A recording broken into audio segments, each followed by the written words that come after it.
Secretaría de Educación Pública, Gobierno de la República.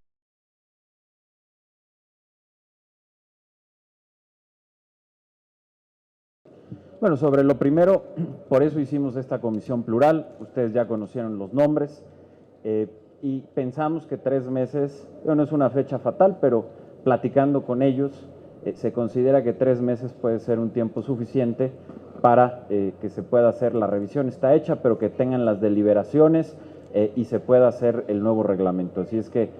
más o menos tardará 3 meses, si tiene que tomar un poco más de tiempo, no pasa nada, es decir, no es una fecha fatal, pero es más o menos lo que estamos considerando y ellos mismos están considerando que puede tardar el hacer esta transformación. ¿Hacia dónde? Hacia lo que dije. Lo que queremos es que haya reglas,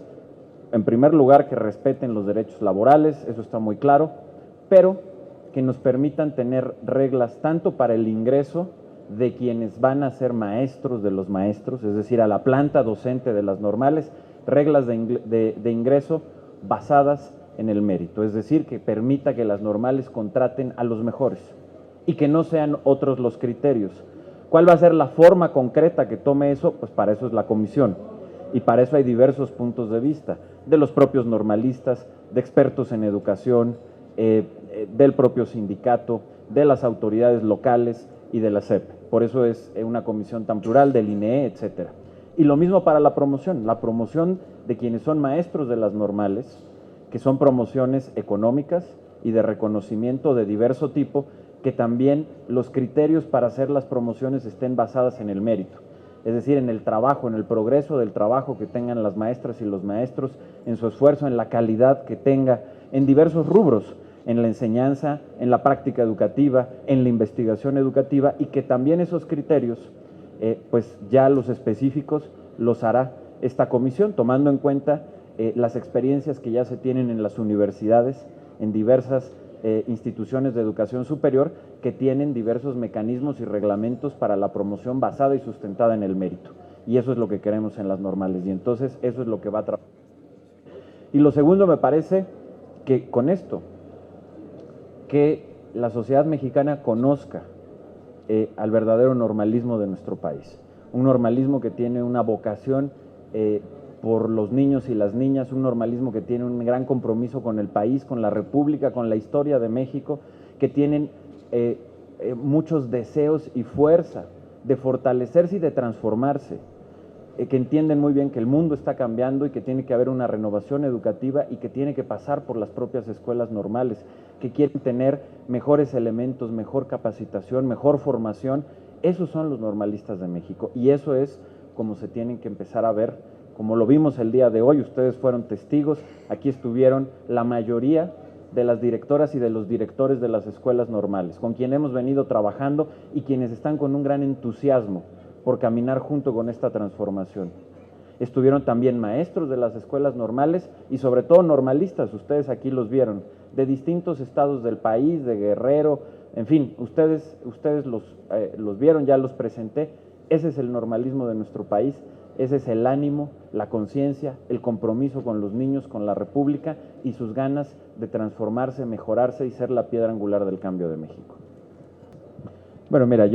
primero esto último es un tema que afortunadamente está prácticamente superado y lo dicen los hechos, los números, prácticamente la totalidad de los normalistas de Guerrero, de Oaxaca, de Chiapas y también de Michoacán están ya en procesos de evaluación para el ingreso. Y ya es una minoría quien sigue insistiendo con el tema de las plazas automáticas, simplemente de revisar los números, las tasas de participación ya por 2 generaciones. La generación anterior, que casi todas se hicieron en fechas extemporáneas, pero se tuvo una participación del 98%. Y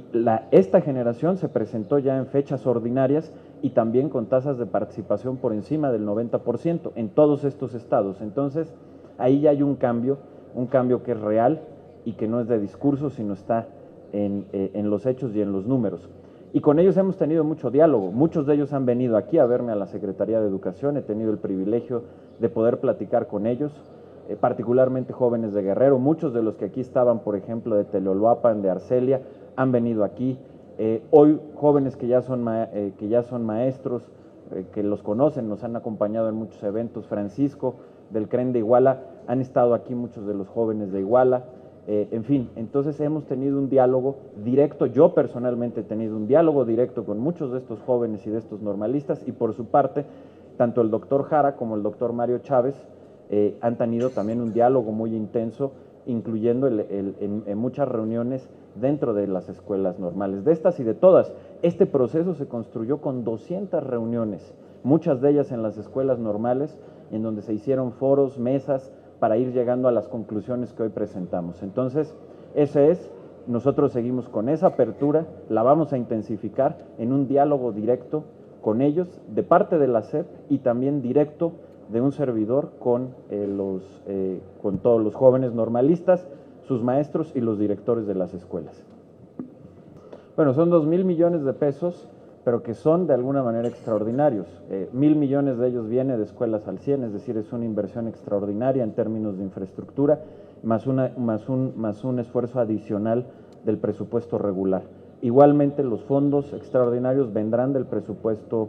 regular, en donde, bueno, habrá un fondo que es, dijéramos, equivalente para todas las normales, y otra parte de ese fondo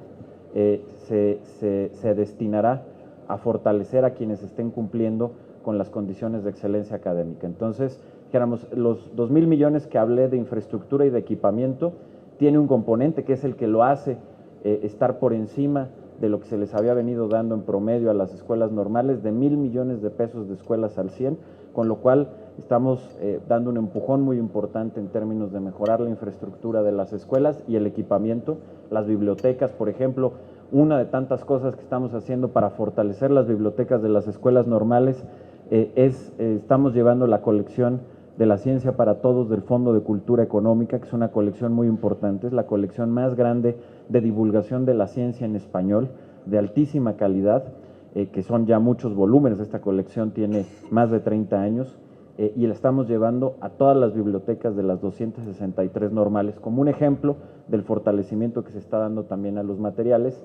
a las bibliotecas, y bueno, y este componente en donde habrá hacia adelante recursos adicionales o extraordinarios que serán los que se repartan en función del mérito, y tendremos dos formas de distribución, la distribución, dijéramos, normal, y la adicional, que será a través de estos criterios